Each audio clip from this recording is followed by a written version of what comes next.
membedakan siapa umatku, siapa yang bukan. Umatku adalah mereka yang wajahnya, tangannya, kakinya bercahaya bekas wudhu. Tapi ketahuilah, ada sejumlah orang wajahnya bercahaya, tangannya bercahaya, kakinya bercahaya. Aku panggil mereka, tapi dihalau sama malaikat, tidak boleh mendekat. Aku panggil lagi, tapi dihalau sama malaikat. Akhirnya malaikat menjelaskan, ya Muhammad, mereka telah merubah ajaranmu setelah engkau wafat. Kata Nabi selanjutnya, menjauhlah, menjauhlah. Nabi nggak mau dekat dengan orang yang berani-beraninya merubah tata cara ajarannya. Dan ajarannya yang paling pokok apa? Tauhid. Setelah tauhid apa? Salat. Dan ingat, salat adalah amal yang paling pertama yang akan diperiksa oleh Allah Ta'ala bagi setiap hambanya. Dan saudara rahimahullah, saya ingin menyampaikan dua hadis lagi. Satu hadis dari Nabi, la tadaru furujatin lisyaitan. Jangan kalian biarkan celah-celah itu untuk syaitan. Ini Nabi Muhammad SAW yang berbicara, bukan Iksan Tanjung. Kalau Iksan Tanjung yang berbicara, Anda boleh tolak, Pak. Ini Nabi Muhammad SAW yang berbicara, yang kita baca salawatnya dengan harapan mendapatkan syafaatnya, dengan harapan boleh meminum air dari telaganya. Jadi kata Nabi apa? Jangan biarkan celah-celah itu menjadi tempatnya syaitan. Hari ini tidak sedikit masjid bahkan memuliakan syaitan, memberi tanda di mana syaitan hendaknya berada. Na'udzubillahi min dzalik. Mau jadi apa kita, Pak? Mau jadi umat seperti apa kita? Ini adalah simpul terakhir, saudaraku. Kalau sampai simpul terakhir ini kita relakan lepas, sudah tidak ada sisanya ajaran ini di muka bumi. Karenanya saudaraku rahimakumullah, bagi saya urusan sholat berjamaah dan tata caranya ini bukan urusan pilihan fikih, Pak. Ini urusannya adalah urusan dengan musuh Allah Ta'ala. Hadis yang terakhir, kata Nabi SAW, innal yahuda qad sami'u dinahum.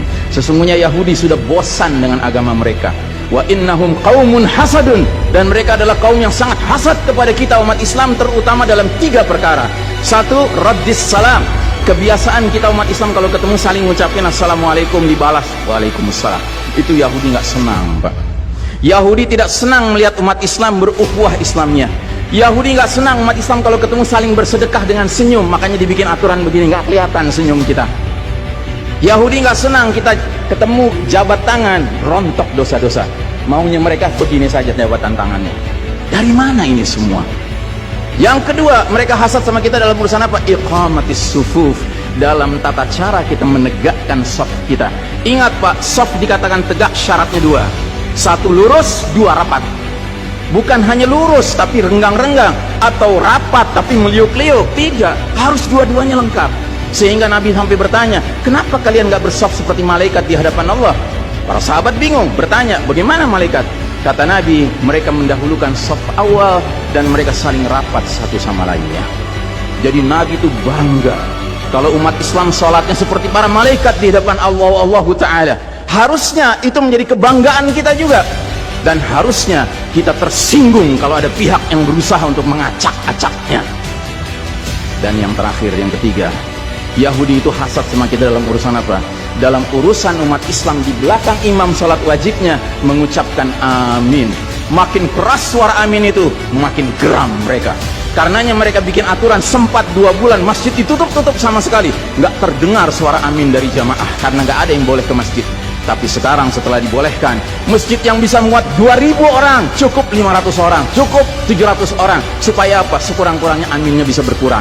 Maka sekarang pertanyaan besarnya adalah, untuk siapa kita sholat? Atau untuk mereka? Inna sholati wa nusuki wa mahyaya wa mamati billahi rabbil alamin. Mudah-mudahan apa yang saya sampaikan tidak membuat bapak dan ibu makan nggak kenyang, tidur nggak nyenyak, tetapi semakin sadar betapa kita sedang hidup di era penuh fitnah di akhir zaman, dan musuh-musuh Allah sedemikian sistematis, sedemikian terencananya membuat kita sadar tidak sadar meninggalkan din kita. Yang paling mengerikan kalau sampai sudah nggak ada perasaan lagi risau dengan ini semua. Karena apa? Nabi bersabda, siapa lihat kemungkaran ubah dengan tangan, nggak bisa dengan lisan, nggak bisa dalam hati. Dalam hati itu maknanya apa? Ingkari itu sebagai kebenaran, itu mungkar. Dan itu kata Nabi selemah-lemahnya iman. Sehingga di hadis yang lain kata Nabi, kalau mengingkari saja sudah nggak ada, udah nggak ada iman sama sekali. Nah, yang kita khawatir kalau kita ternyata ridho saja dengan aturan sholat WHO ini, Pak. Padahal harusnya kita sholat dengan cara Nabi Muhammad SAW, bukan caranya Tedros atau Bill Gates.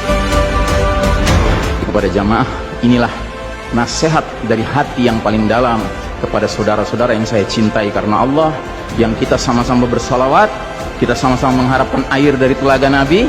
Tapi boleh jadi nggak semua kita ngerti apa yang harus kita lakukan agar air telaga itu dapat jaminan kita boleh meminumnya.